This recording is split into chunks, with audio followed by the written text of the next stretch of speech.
Okay, I'm going to do my best to tell us where we left off last time, but if I make a mistake or if I leave something out, you know where to tell me. Okay, so last time we met Amaya, who was turning 10 and is an amazing swimmer, but her dad's kind of overprotective and he won't let her go anywhere or do anything by herself. And he also won't let her swim in the ocean. But on her 10th birthday, she gets a surprise.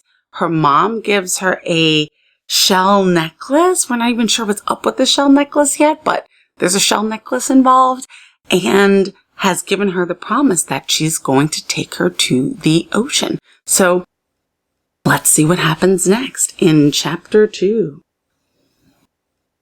The tide pool.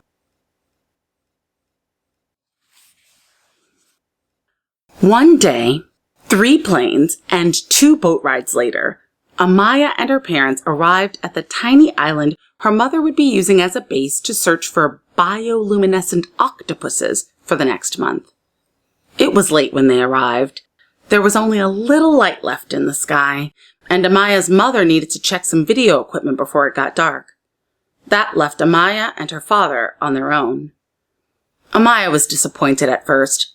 She was sure her father would suggest they play cards or checkers while they waited.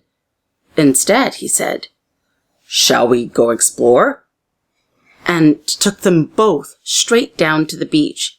He even suggested she wear her bathing suit.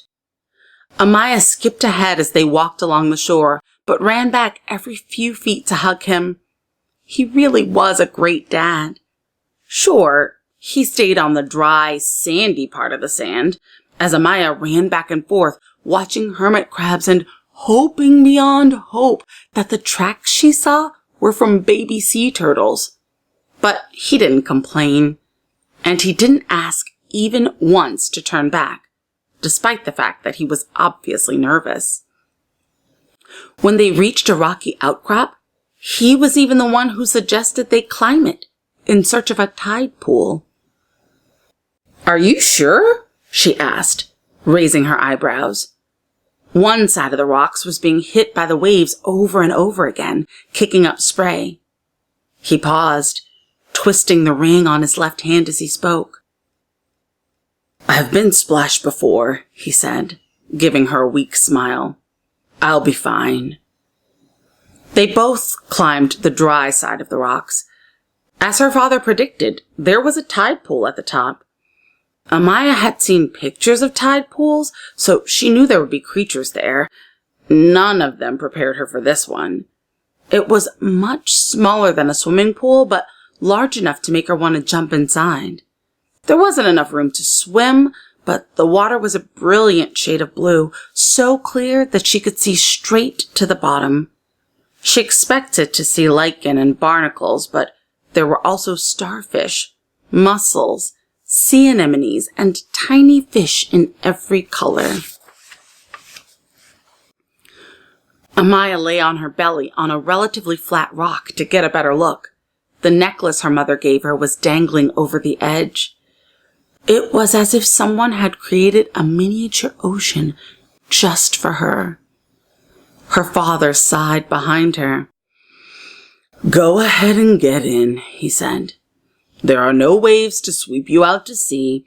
I'll just sit on the side, like I usually do."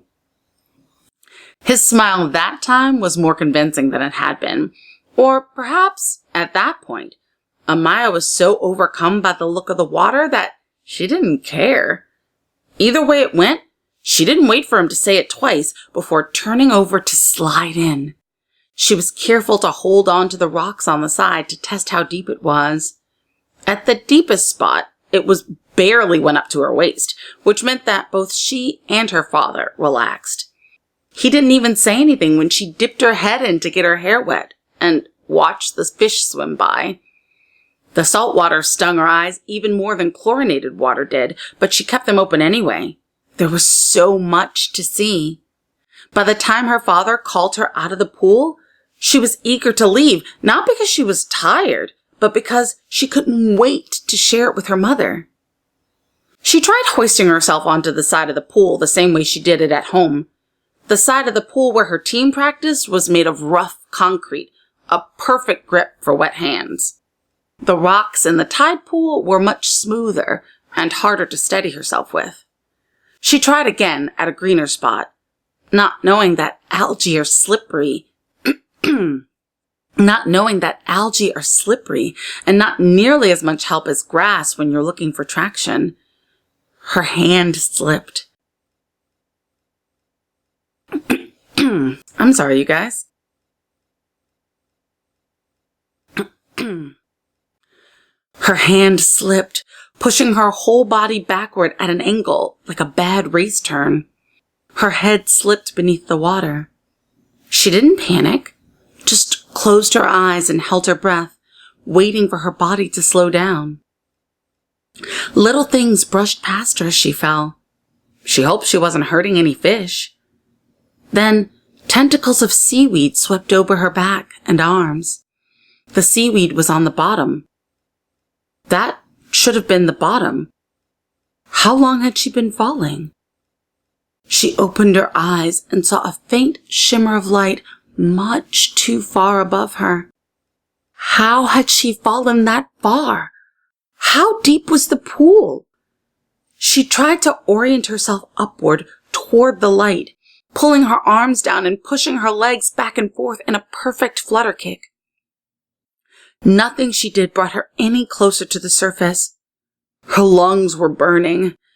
The light was getting dimmer the longer she stayed under. Or maybe she was going deeper. She tried relaxing her body instead. Maybe it was better to let herself float up. That worked. The light in the distance still seemed far away, but it was getting brighter than it had been before. The pain in her lungs was unbearable. She let out a tiny bubble, not too much, just enough to ease the pressure and watch it rise to the surface, knowing that she would follow. The bubble did not float toward the light. It disappeared into the dark depths, and with it, all her hope. That's when the panic set in. She began to cry, and all the air rushed out of her lungs, a mass of bubbles that followed the first where her body no longer had the energy to go. She regretted ever having come. She regretted her wish to swim in the sea. Her father was right. She was safer at home, safer with him. Now she was going to die alone in the watery dark. Her parents would never forgive themselves, and it was all her fault. Her mind grew hazy, but sometimes haziness is a perfect place to think. She remembered the perfect blue of the water, the sound of the waves on the shore.